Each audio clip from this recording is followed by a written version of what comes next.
Ladies and gentlemen, we now present George Edwards in Dr. Jekyll and Mr. Hyde.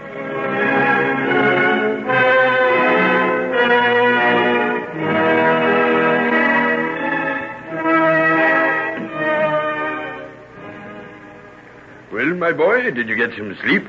Not very much, I'm afraid. Did I hear you wandering round after we parted? Me? Oh, no, I stayed in bed once I got there. You look as though you could do with an hour or two more. Have some breakfast. The cook's provided some excellent kidneys. Thanks, I think coffee will do me this morning. Care to see the paper? Anything in it? Oh, just the usual Sunday morning crop of murders and suicides. Funny how they seem to break out over the weekend. Everybody too busy during the week, I suppose. By the way, were you out in the old dissecting room while you've been up here this time? Oh, dear, you've spilled the coffee all over the tablecloth. I'm sorry, it's awfully clumsy of me. Hands none too steady this morning. Wait a minute, I'll wipe it up. I suppose Mrs. Porter will forgive you. What made you ask about the dissecting room? I happened to take a look in there before breakfast. There were traces of a fire having been lit there quite recently. Last night, I should say. No, I wasn't there. I wonder who it could have been. One of the servants, perhaps. They might have been entertaining some friends. I'll have the lock on the outer door changed. Oh, by the way, it was open when I looked. Open was it? Oh, well, perhaps the nocturnal visitor left in a hurry. It's a bad business, really. I thought I could rely on all the people we have here. That back door gives access to a very bad part of the city. We can't afford to risk having that door left open. You know, Father, I was only thinking the other day that I'd like to have that place cleaned up. I'll be wanting to go on with my work even during vacation. And I could do all sorts of things out there without making a nuisance of myself. But wouldn't it be better to forget about work? You can't keep going all the time. Well, I'd like to play around there sometimes. There's so much equipment there already, and Professor Marriott and I are working on a scheme now that must be gone on with. I'll have to work somewhere, and it's so quiet and so isolated. Then have it, by all means. We'll go out and have a look at it after we've finished breakfast. Sure you won't look at the paper? Oh, I suppose I might as well have a glance at it. What time do you leave tonight? 7:10, I think. Then you'll have time for early dinner. I'm going back to Maryland's tomorrow. Just took a flying trip to attend to a small piece of business. Well, what's the matter? This girl. Do you see her picture? Oh, that. Tried to throw herself off Battersea Bridge, didn't she? I know her. You do? It's Hetty. Hetty Wilson. Don't you remember? I told you about her. She was the girl who was mixed up with that business of David Markham. I see. She's been arrested and charged at the Waterside Police Court for being a person without lawful means of support. What does that mean, Father? It means she'll probably be sent to a house of detention for a while. Jail? Hetty in jail? Would you like me to get in touch with Utterson and get him to see what he can do about it? Mr. Utterson? Margaret's father? Oh, I know. I'll go myself. Will I go with you? No, I'll go alone. Well, you'll find me here all morning if you want me.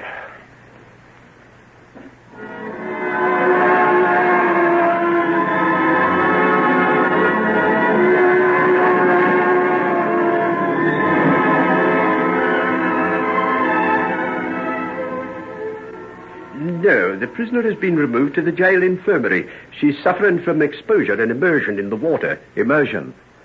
Then she did throw herself in the river. She did, young gent. And if it hadn't have been that the water patrol was passing at the time, she'd have been adorning a marble slab in the morgue by now. I see. Oh, can anybody visit her? Visitors allowed once a month by special permit from the Department of Justice. Letters once a week. Thank you. Care to leave any name, sir? I could let her know, maybe... No name, thank you. No name.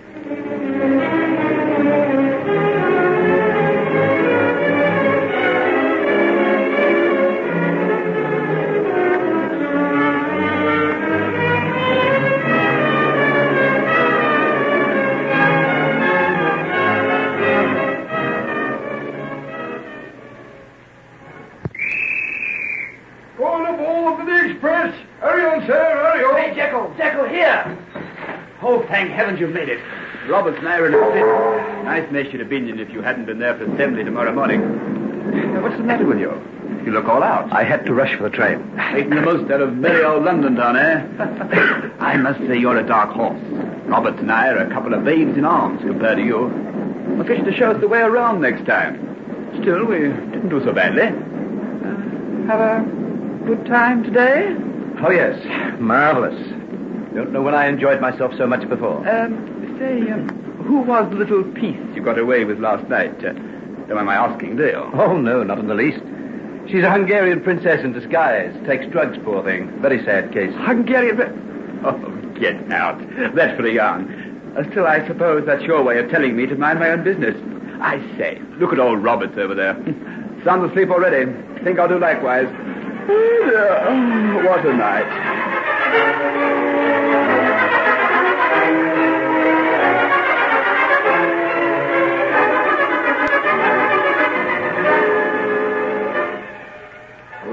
Mr. Jekyll, may I detain you for a moment? Yes, Professor. I had occasion to visit your rooms over the weekend. You were absent. Yes, I went for a longish walk in the woods, sir. Oh, yes, I guessed as much. Has it ever occurred to you, Jekyll, how extraordinarily useful it could be if we could disassociate the more fleshy parts of our being from the spiritual? I'm afraid I don't know what you mean, sir. Well, you come into the laboratory with me for a while. Yes, sir. There's no one there now. I've been working for a great many years on a particular line of investigation, and I'd like to interest you in it if I could. It's still far from complete, and, well, I'm an old man now, and I need someone who could carry on from where I left off if I should happen to move to the place where scientific experience will no longer seem important. Oh, this way, Mr. Jekyll, this way. Professor, are you putting this theory of yours forward as a practical proposition? It is not my habit to be facetious about matters of experimental science, young sir. And you truly think that by, well, shall we say, deadening a section of physical consciousness of the will, one can release the other from the influence of its counterpart? Why not? See, I reach out my hand to lift this small earthenware bowl off the flame, but knowledge tells me it is hot. This makes me hesitate, and fear of consequences causes me to withdraw my hand. I see. Much better than grasping it and suffering a lot of pain. Precisely. Now let us proceed from the realm of the physical to that of the spiritual. We desire something intensely. It may be something that we know is harmful to us, that may even be injurious to us. Nevertheless, we desire it. Now, if the fear of consequent injury could be removed, wouldn't this open up an entirely new scope of existence? Yes, it certainly would. I want to lift this hot vessel and may not because it will burn me. You may want to indulge yourself in some white-hot experience and dare not because of the damage that you would suffer. Do I make myself clear? Yes, quite clear, sir. Good. And so we have the battle of impulse and inhibition constantly struggling for ascendancy within us.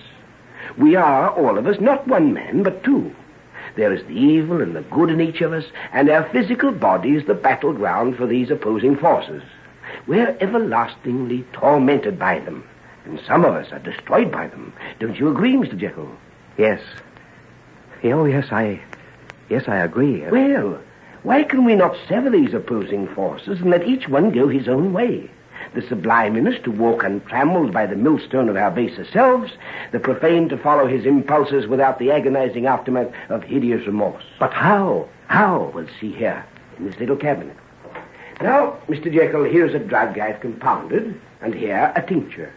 By the addition of one to the other, I believe I'll have the essential instrument which will sever these polar opposites now chained together in the agonizing prison of our consciousness. And then what then? Then we shall see. I propose to put my theory to the test. You are going to experiment on someone? I am going to take the drug myself. You? But supposing it fails, supposing you've made some sort of a mistake. I know perfectly well the risk I run. Any drug as powerful as this might well prove fatal. But I'm an old man. I have no family, no obligations, except to the furtherance of science, a master I've served all my life. Oh, no, you mustn't. You can't be spared. I've left all my affairs in order, Mr. Jekyll. Now, what few material things I possess will go to my sister. My notes, the data I've kept for years, the results of the experiments I've made, are all to go to you. You are my spiritual heir. Oh, sir, Professor Marietta, I'm too young. This is too great a responsibility for me. Only a young man on the threshold of his career should have them. If I fail, it may well take you half a lifetime to discover the error in my calculations. And now, if you're ready, we'll put the theory to the test. Now? Now? Why not? I've planned this for nearly 20 years. See, thus I measure out the tincture. Now note well the amazing brilliance of its color. Now the essential salts. Now this must be measured to the utmost of accuracy. The least fraction of an overdose might well be fatal. There. See the way it boils and rages in the glass as the crystals start to melt? Yes, now it smokes. Those are the fumes escaping in the form of vapor. It catches the throat, eh? Now, see the color changes. The original crimson turns to purple. And now the final metamorphosis. It turns to green. The preparation is complete. Now remains the final, ultimate test. Oh, but this is blasphemy. You're going to rip apart the veils that hide the human soul. Galileo was threatened with a rack on the wheel of Inquisition for the blasphemy of saying that the earth revolved round the sun. And I am prepared to accept the torture that will follow the taking of this preparation for the sake of my beliefs. Are you prepared to stay and witness what follows? Yes, I'll stay. Good. I now drink to the cause of science, to the furtherance of knowledge, the only bridge whereby man can cross the abyss that separates him from the barbarism of savagery to the godhead of his greater self.